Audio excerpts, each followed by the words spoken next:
नमस्कार, आप देख रहे हैं सिर्फ सच टीवी। मैं हूं आपके साथ पायल सोनी। आइए देखते हैं हमारे संवाददाता की एक विशेष रिपोर्ट। संसद से सदस्यता राहुल गांधी की चली तो गई, लेकिन रोड पर कांग्रेस आ गई है। और सबसे बड़ी बात कि कल मल्लिकार्जुन खड़गे ने कहा कि जिसने सच की आवाज उठाई संसद में, उसी की आवाज को दबा दिया गया। और उसी की वजह है कि आज लोकतंत्र खतरे में है। आज इसी खास मुद्दे पर बातचीत करने के लिए हमारे साथ मौजूद हैं वरिष्ठ पत्रकार अवधेश कुमार जी। सर, बहुत बहुत स्वागत है आपका खबर इंडिया पर। लेकिन राहुल गांधी की सदस्यता तो चली गई, लेकिन कल हमने देखा कि उन्होंने ट्वीट करके लिखा कांग्रेस ने कि ओम शांति लोकतंत्र। अब देखिए, ऐसा है कि ओम शांति का अर्थ और लोकतंत्र का अर्थ राहुल जी और बाकी उनकी पार्टी क्या लगाती है, क्योंकि उन्होंने तो महात्मा गांधी के सत्य और अहिंसा की भी बात कर दी है कि हमारा सत्य जो है ये तो, और अहिंसा मेरा धर्म है। यही बताया ना उन्होंने कि सत्य मेरा साध्य है और अहिंसा जो है मेरा लक्ष्य है। तो अब इसका अर्थ वो जानते हैं, महात्मा गांधी का नाम लेते हैं, ओम शांति का नाम लेते हैं, तो फिर भाषा में भी तो ओम और शांति दिखनी चाहिए ना। पता है ना ओम का अर्थ कितना बड़ा होता है, ओंकार। और अगर आपकी भाषा में शांति ही नहीं है, आपकी भाषा से अशांति पैदा होती है, आपके दुश्मन पैदा होते हैं, आपके ऐसे विरोधी पैदा अगर हो जाते हैं जो आपकी संसद सदस्यता तक को खत्म करवाने में सफल होते हैं न्यायपालिका के द्वारा। अगर आपको ऐसा लगता है तो अपने में सुधार करने की आवश्यकता होती है ना।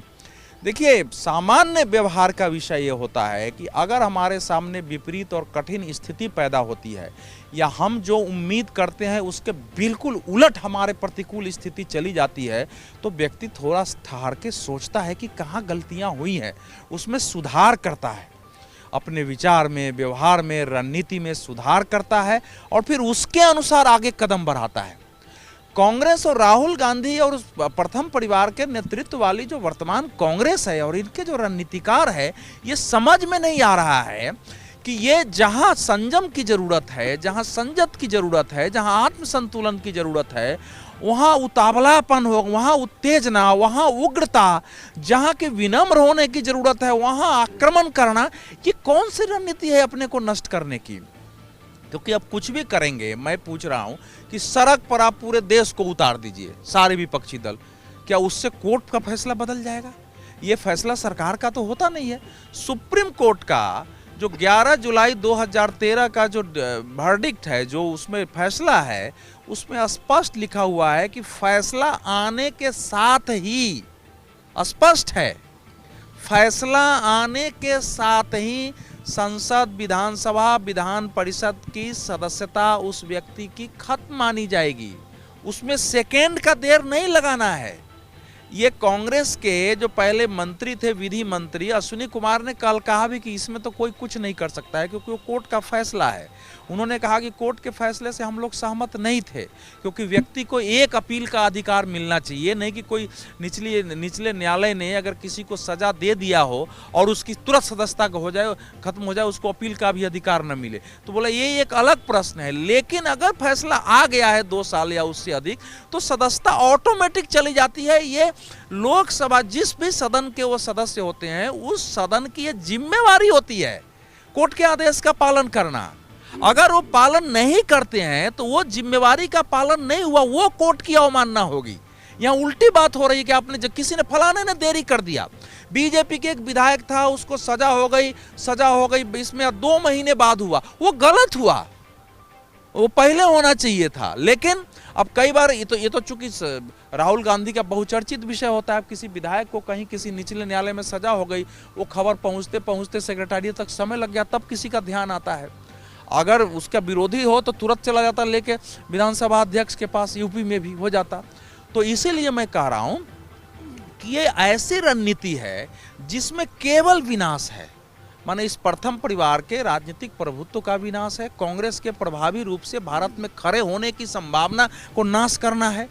तो जैसे कहा जाता है अपने यहाँ कि श्री कृष्ण भगवान के जो वंशज थे लास्ट में, यदुवंशियों का मालूम है ना, यदुवंशियों ने आपस में ही लड़के अपने को खत्म किया। तो ये अभी कांग्रेस जो है ऊपर से जरूर दिख रहा है कि सब राहुल गांधी के पक्ष में एक मत है, लेकिन देश के सामने एक प्रश्न मैं रखता हूं कि जो कांग्रेस पार्टी के वकील रात में याकूब मेमन के लिए तो सुप्रीम कोर्ट खुलवा सकते हैं, पवन खेरा के लिए वहां होता है और तुरंत जा सकते हैं, क्या किसी को नहीं मालूम था कि 2 साल की सदस्यता होगी? हो गई है, 2 साल का ये फैसला हुआ है, इनकी सदस्यता चली गई, कोई कोर्ट में अपील करने क्यों नहीं गया कि यह सदस्यता कैंसिल हो, इसमें सदस्यता जाने का खतरा है, इसको आपातकालीन सुनवाई की जाए। क्योंकि देखिए, राहुल गांधी की सदस्यता जाने से मुझे व्यक्तिगत रूप से दुख है, क्योंकि मतलब सदस्यता नहीं जानी चाहिए, आप अंदर रह के रहिए, लड़िए, लेकिन जो कुछ उन्होंने किया है उसकी यही परिणति होनी थी। अगर आप कहीं खड़ा होकर, आप मान लीजिए बोल रहे हैं, आप बताइए उस समय चौकीदार चोर है का उन्होंने नारा लगाया, यहाँ तक कह दिया कि अब तो सुप्रीम कोर्ट ने भी कह दिया है कि चौकीदार चोर है। उसके बाद सुप्रीम कोर्ट में मामला चला गया, सुप्रीम कोर्ट ने उनको नोटिस दिया, पहली बार उन्होंने जो एफिडेविट दिया उसमें क्लियर माफ़ी नहीं मांगे थे, सुप्रीम कोर्ट ने कहा कि ये नहीं चलेगा, अनकंडीशनल अगर आप एपोलॉजी करते हैं तो ठीक है, नहीं तो फिर आप पर तो हमको कार्रवाई करनी पड़ेगी। तब अनकंडीशनल एपोलॉजी उन्होंने बिना शर्त क्षमा मांगी, तो सुप्रीम कोर्ट ने कहा कि आगे से आपको सतर्क रहने की आवश्यकता है। इसी को कोर्ट किया है सूरत के न्यायालय ने कि आपको अगर कम सजा देंगे तो इसका संदेश गलत जाएगा, क्योंकि आपको पहले ही सर्वोच्च न्यायालय आपको वार्न कर चुका था, चेतावनी दे चुका था कि आप सतर्क रहिए, आप सतर्क नहीं हुए हैं। तो इसीलिए मैं कह रहा हूं कि इस समय जो कुछ ये उतर रही है, भी किसके खिलाफ उतर रहे हैं? ये मान लीजिए, मैं अगर कहूंगा कि सारे मोदी का सरनेम चोर ही कोई हो, नरेंद्र मोदी, नीरव मोदी, विजय माल्या है, ललित मोदी और नरेंद्र मोदी का भी नाम लेते हैं उसमें वो लास्ट में, तो अब किसी को तो अखरेगा ना। अब एक मुकदमा इनका हो गया, 2 मुकदमा तो और है, उसमें भी जमानत पर है, एक रांची में है, एक पटना में है। आरएसएस के बारे में इन्होंने असम में बोल दिया था कि हम एक शिविर में जा रहे थे, हमको रोक दिया गया।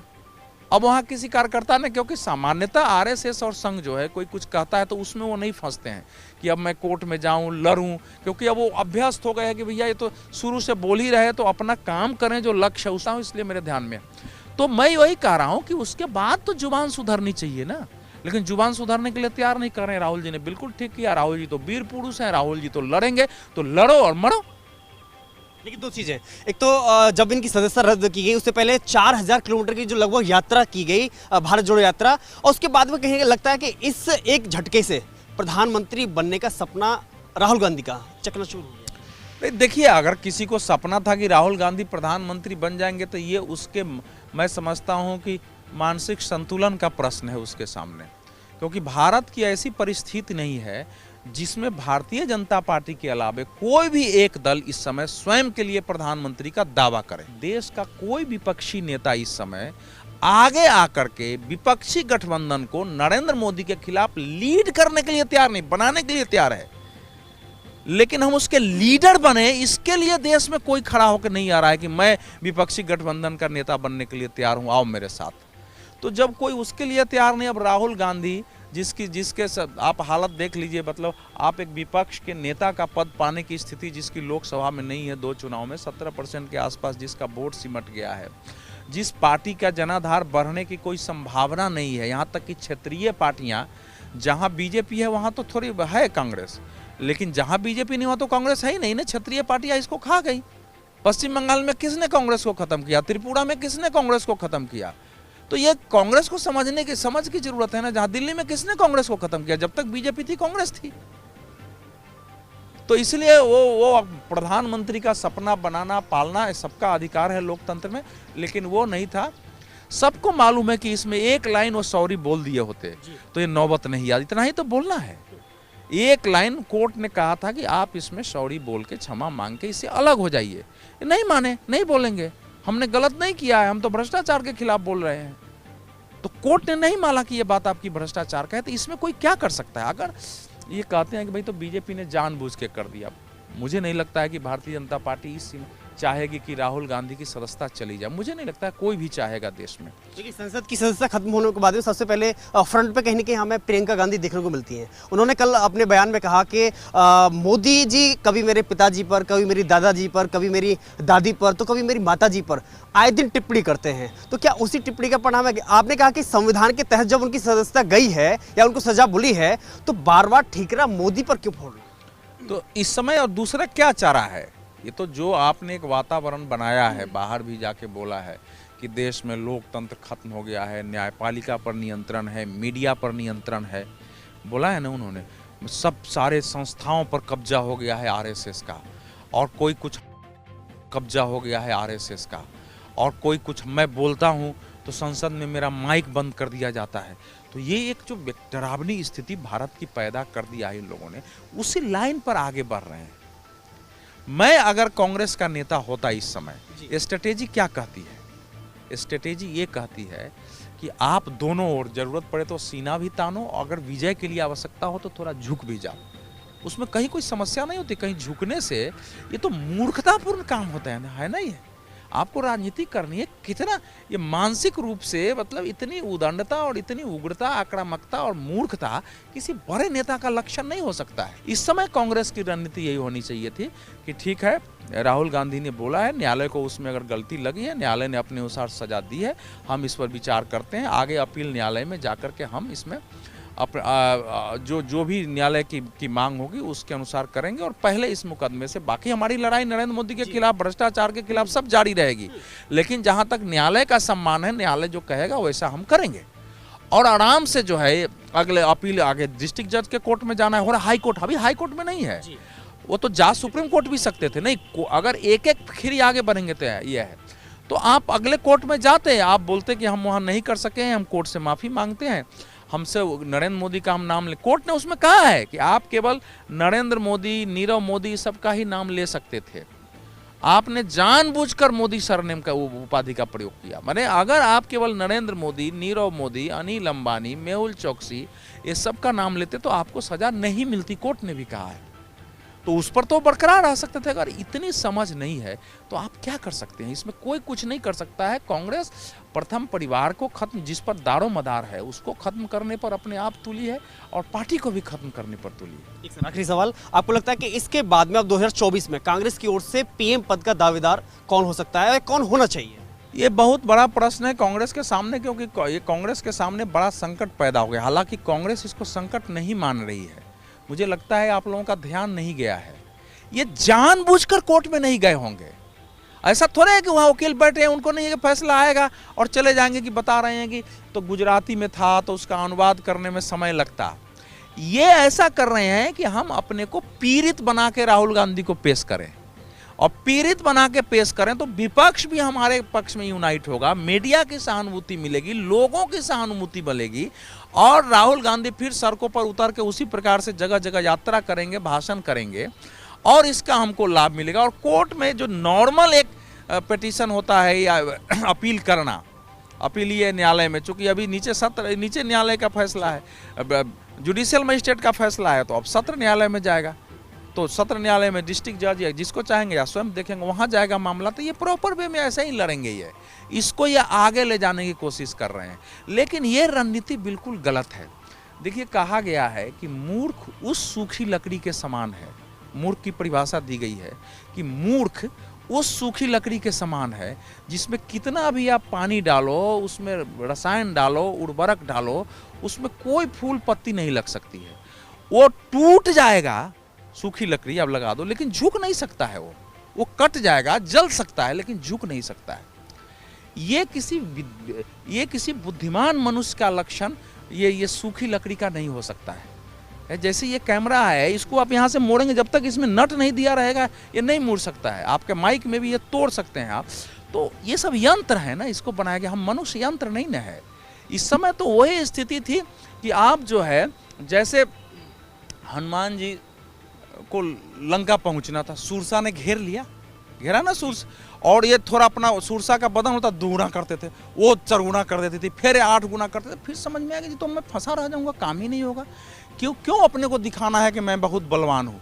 मेरा काम तो लंका पहुँचना है। तो उन्होंने अपने को छोटा सा बच्चा बना लिया, और उसका आँख की हुई थी, उसके मुंह में घुस गए कि लो माता, मैं तुम्हारा तो पान बन गया और तुम्हारा भी काम हो गया, और हमको जाने दो। घुसे, उसके कान से निकल के चले गए। सूरसा भी विनम्रता के सामने जो है झुक गई।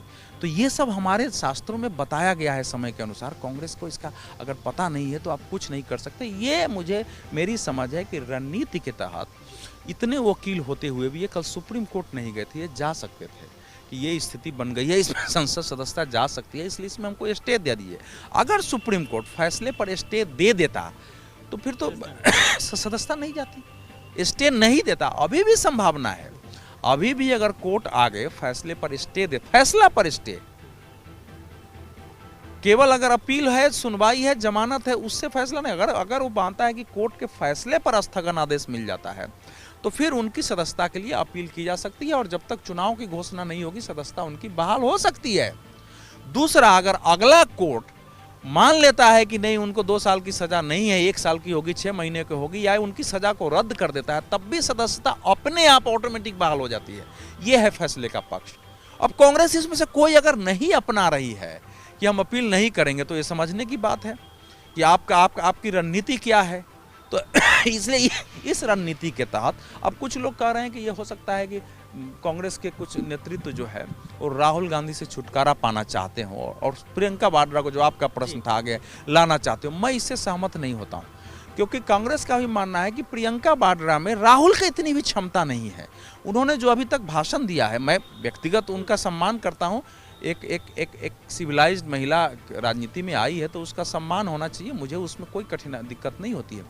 लेकिन अभी तक जो प्रियंका वाड्रा का जो भाषण है, जो उनकी स्ट्रेटेजी है, चाहे यूपी में काम की, कहीं वो उसमें इस समय की जो भाजपा से, नरेंद्र मोदी से, अमित शाह से, यहाँ तक कि इस समय जरूर खड़े हैं, उनको तो केजरीवाल से भी लड़ना है। पंजाब में केजरीवाल ने साफ किया और दिल्ली में साफ कर दिया, आगे केजरीवाल कर्नाटक जा रहे हैं, गुजरात में इनकी सीटें घटा के नाश कर दिया, केजरीवाल मध्य प्रदेश जा रहे थे। इनको केवल कांग्रेस को केवल तो बीजेपी आरएसएस को अपना दुश्मन मानती है। मैं फिर कह रहा हूँ कि कांग्रेस नहीं समझ पा रही है कि जहाँ भारतीय जनता पार्टी अकेले है वहाँ कांग्रेस ताकतवर है अभी भी। जहाँ तीसरी पार्टी जाती है वहां से कांग्रेस खत्म हो जाती है। उत्तर प्रदेश में कांग्रेस का वोट कौन खाया होगा ज़्यादा? कुछ वोट तो बीजेपी के पास गए, लेकिन जो मुस्लिम वोट है, जो दलित वोट है, जो पिछड़ों का वोट है, आदिवासियों का वोट है, वो पहले कहाँ गया था? आज ना वो बीजेपी में आ गया है तब समाजवादी पार्टी कमजोर हुई। किसने किया? बिहार में कांग्रेस को कौन खत्म किया? लालू यादव ने खत्म कर दिया। और किसने किया है भाई? दिल्ली में जो है केजरीवाल ने किया, वही मैं पहले बता रहा था। तो ये है स्थिति। आपको पश्चिम बंगाल से तो तृणमूल कांग्रेस ने खत्म किया ना, और किसने किया है? असम से भी तृणमूल की कोशिश थी कि कांग्रेस को खा जाए, गोवा में भी गई थी, गोवा में भी जो तृणमूल में लोग आए सब कांग्रेस के लोग ही थे ना। तो इसीलिए कांग्रेस को ये समझ नहीं है, तो उसी रणनीति से चल रहे हैं। विपक्ष को इस समय इतना ही है, इसे विपक्ष को राहुल गांधी से कोई मोहब्बत हो गया है नहीं है। राहुल गांधी को विपक्ष नेता नहीं बनाने जा रहा है। इससे यह है कि नरेंद्र मोदी के विरुद्ध चूंकि ऐसे कोई मुद्दे पर नहीं उतर पा रहे हैं, तो इसमें एकजुट होकर के उतर सकते हैं, क्योंकि आगे सीबीआई है, ईडी है। देखिए 14 पार्टियां गई हैं सीबीआई ईडी को लेकर, उसका भी फैसला आ गया। जो अंतिम मेरा वाक्य है कि मैं ये मानता हूं कि राहुल गांधी की सदस्यता जाना पूरे देश के लिए दुख का और चिंता का विषय होना चाहिए। इसीलिए कि देश की सबसे पुरानी पार्टी, जिसके नेतृत्व में इस देश की उन संस्थाओं की आधार बनी है, उन संस्थाएं निर्मित हुए, चाहे न्यायपालिका हो, कार्यपालिका हो, उसमें उस पार्टी के नेतृत्व देने वाले प्रथम परिवार के किसी व्यक्ति को अपनी जुबान के कारण, अभी इसमें कोई ये नहीं कि उन्होंने किसी को गोली मार दी है या कोई किसी के साथ बलात्कार कर दिया है या कोई भ्रष्टाचार का है, जुबान के कारण कि हम अपनी वचन की, हम बोलने की सीमा, मर्यादा का पालन नहीं कर सके, उसके कारण सजा मिली और उसके कारण वो सदस्यता गई है। तो इसका मतलब भारतीय राजनीति का कितना पतन हो गया है कि हमारा जो शीर्ष नेतृत्व है, नीचे स्तर पर थोड़ा चलता है, शीर्ष नेतृत्व अगर अपने बोलने पर भी नियंत्रित, अपनी जो बोलना है बोली पर अपने नियंत्रण, कहा जाता है कि राजनीति में सोच समझकर संयत होकर बोलना सबसे पहली आवश्यकता वही होती है लोकतंत्र की मर्यादा बनाए रखने की। और अगर आपने अभी तक चैनल सब्सक्राइब नहीं किया है तो जल्दी से चैनल को भी सब्सक्राइब कर लीजिए। Thank you so much, take care.